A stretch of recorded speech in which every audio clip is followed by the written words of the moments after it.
நான் வந்து மீனராசி ஜென்னு, எங்கள் ஒய்ஃப்னால எனக்கும் எங்கள் அம்மாவுக்கும் பிரச்சனை. சனியாக உட்காந்து நம்மளுக்கு நிறைய காம்ப்ளிகேஷன்ஸை ஏற்படுத்துவார். முட்டுக்கட்டை, இடையூறு, இன்னல்கள் இதெல்லாம் ஏற்படுத்துவார். சிக்கல்கள் இதெல்லாம் ஏற்படுத்துவார். அதெல்லாம் குரு வந்து பார்த்திங்கன்னா ஓவர் கம் பண்ணிடுவார். அங்கே கொஞ்சம் பிரச்சனைகளை சமாளிக்கலாம், சின்ன சின்ன பிரச்சனைகள் வரும், இருந்தாலும் அந்த ஃபாரின் போவீங்க.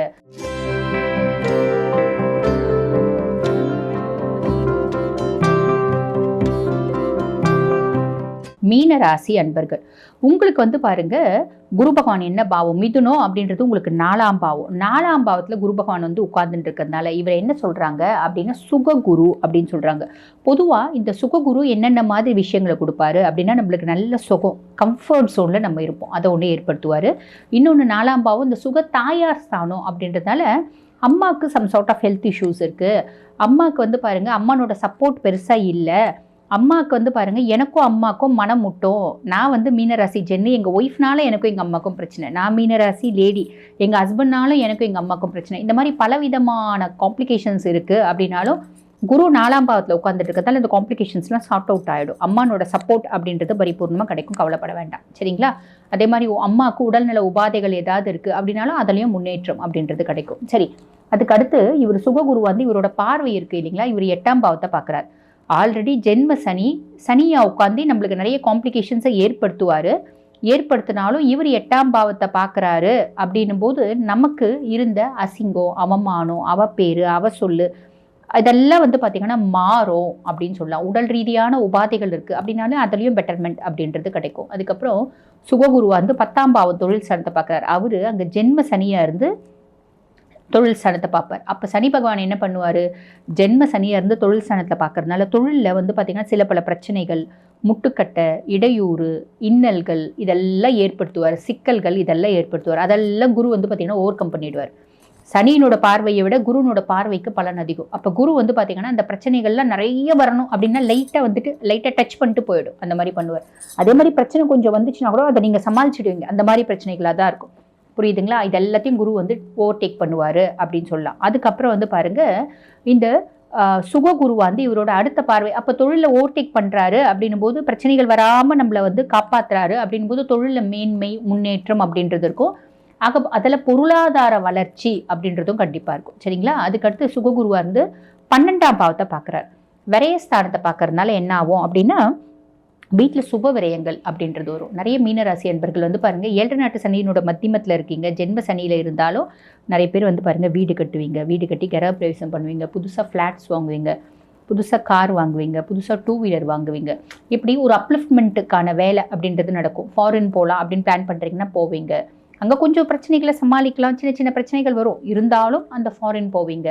பிள்ளைங்களுக்கு வந்து பார்த்திங்கன்னா நெகனெட்டு வாங்குவீங்க. பிள்ளைங்களுக்கு ஒரு நிச்சயதார்த்தம் பண்ணுறது, திருமணம் பண்ணுறது, இப்படி நல்ல சுப நிகழ்ச்சிகள் அப்படின்றது நிறைய வந்து பார்த்திங்கன்னா குரு பகவான் 12ஆம் பாவத்தில் பார்க்கறதுனால இது அத்தனையும் நடக்கும்.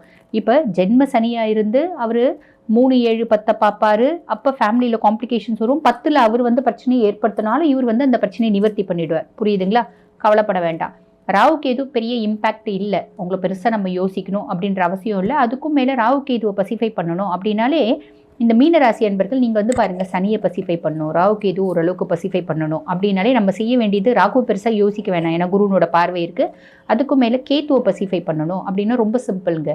நம்ம வந்து பாருங்கள், இந்த வீட்டு பக்கத்தில் பசுமடம் இருக்குது அப்படின்னா அமாவாசை தோறும் பசுமடத்துக்கு போயிட்டு, இல்லை பசுமடம் இல்லைங்க வீட்டு பக்கத்தில் தனியாக வந்து பசுக்களை வச்சு ஒரு பர்சன் வளர்க்குறாரு, பால்காரர் இருக்காரு அப்படின்னா அவர் வீட்டுக்கு கூட போகலாம்.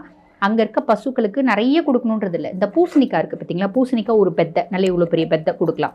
இல்லைனா ஒரு 6 வாழைப்பழம் கொடுக்கலாம், வாழைப்பூ கொடுக்கலாம். இல்லைனா காய்கறிகள், எந்த காய் வந்து நீங்கள் பாருங்கள் ரொம்ப காஸ்ட்லி உங்களுக்கு வாங்கி கொடுக்க முடியும்னா எந்த காய் காசு பார்க்காம வாங்கி கொடுக்கலாம். இல்லைங்க எங்களால் ரொம்ப காஸ்ட்லி வாங்கி கொடுக்க முடியல, முள்ளங்கி தான் விலை கம்மியாக இருக்குன்னா ஒரு 2 கிலோ முள்ளங்கி வாங்கிட்டு போயிட்டு அந்த குழந்தைங்களுக்கு சாப்பிட கொடுங்க. கீழே மண்ணில் போட்டுறாதீங்க, ஒரு பெரிய இது மாதிரி அன்னக்கூடை மாதிரி வச்சு அதில் போடுங்க, அவங்க சாப்பிடட்டும். புரியுதுங்களா?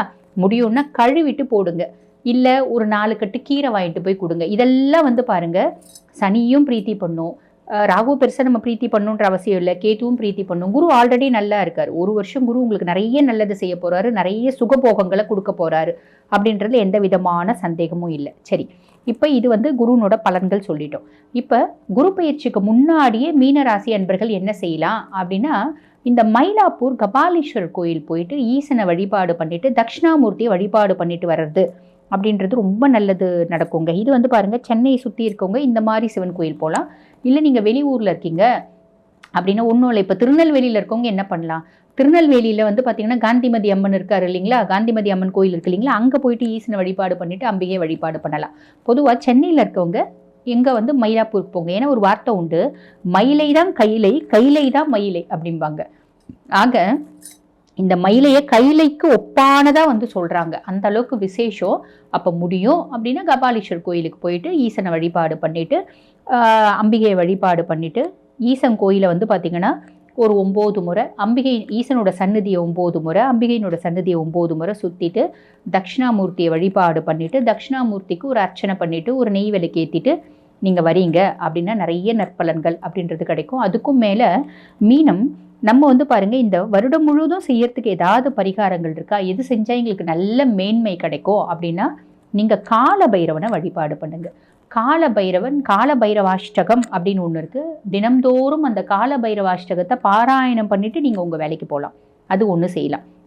இல்லைனா இந்த அஷ்டமி திதிகளில், அது வளர்பிறை அஷ்டமியாக இருந்தாலும் சரி, தேய்பிறை அஷ்டமியாக இருந்தாலும் சரி, முடியல அப்படின்னா மாதத்துக்கு ஒரு ஞாயிற்றுக்கிழமை நீங்கள் காலபைரவர் கோயிலுக்கு போங்க. காலபைரவர் கோயிலுக்கு போயிட்டு அந்த கோயிலில் பைரவரை ஆத்மார்த்தமாக வழிபாடு பண்ணுங்கள். அங்கே பைரவர் கோயில் அப்படின்னாலே பைரவர் தனி கோயில் அப்படின்னா எல்லாம் விற்கிறாங்க. அதாவது வெள்ளை பூசணி விளக்கு, தேங்காய் விளக்கு, எலுமிச்சை விளக்கு, இப்படி எல்லாமே அவங்களே வச்சு தராங்க தட்டில். அந்த மாதிரி வச்சு நீங்கள் வாங்கி விளக்கு ஏற்றிட்டு சுவாமியை சுற்றி வழிபாடு பண்ணிட்டு வரலாம். இல்லை நாங்கள் பக்கத்தில் பெரிய ஈசன் கோயில் இருக்குது அப்படின்னா அங்கே காலபைரவர் சன்னதி இருக்கும். அந்த இடத்துக்கு நீங்கள் இந்த தேங்காய், அதே மாதிரி எலுமிச்சம், அதுக்கப்புறம் வந்து பாருங்கள் பூசணிக்காய், இது எல்லாத்தையும் எடுத்துகிட்டு போயிட்டு அங்கே கட் பண்ணி விளக்கு நீங்கள் போட்டு நெய் போட்டும் ஏற்றலாம், எள்ளெண்ணெய் போட்டும் ஏற்றலாம். ஆனால் நெய்யை விட உத்தமம் எது அப்படின்னா எள்ளெண்ணெய். உங்களுக்கு இப்போ சனி ஜென்ம சனியாக இருக்கிறதுனால எள்ளெண்ணெய் போட்டு விளக்கு ஏற்றிட்டு நீங்கள் வழிபாடு பண்ணிவிட்டு முடியும் அப்படின்னா காலபைரவனுக்கு ஒரு அர்ச்சனை பண்ணிவிடுங்க. அதே மாதிரி வீட்டில் இருந்தே ஒரு சாதம் செஞ்சு எடுத்துகிட்டு போங்க. அது என்ன சாதம் அப்படின்னா புளி சாதம் செஞ்சு எடுத்துகிட்டு போங்க. இப்போலாம் எள்ளு சாதம்லாம் கொடுத்தா வாங்க மாட்டேங்கிறாங்க. அப்போ நீங்கள் புளி சாதம் செஞ்சு எடுத்துகிட்டு போங்க. செஞ்சு எடுத்துகிட்டு போது புளியோதரை செய்யும்போது நமக்கு வந்து பார்த்திங்கன்னா தனியா பொடி, எள்ளு இதெல்லாம் போடுவோம்.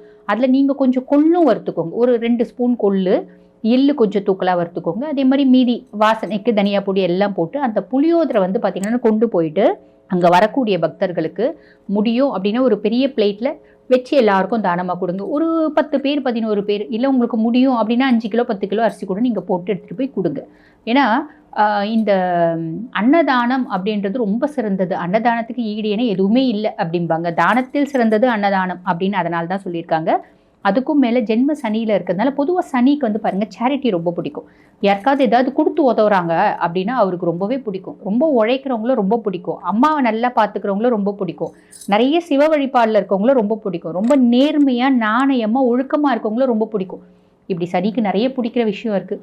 நம்மளுக்கு குருவுக்கு நம்ம பெருசாக பரிகாரம் பண்ணணுன்றது இல்லை. அதையும் மீறி நம்ம மயிலாப்பூர் தட்சிணாமூர்த்தி, அதாவது கபாலீஸ்வரர் பார்க்குறோம், தட்சிணாமூர்த்தியை வழிபாடு பண்ணுறோம்.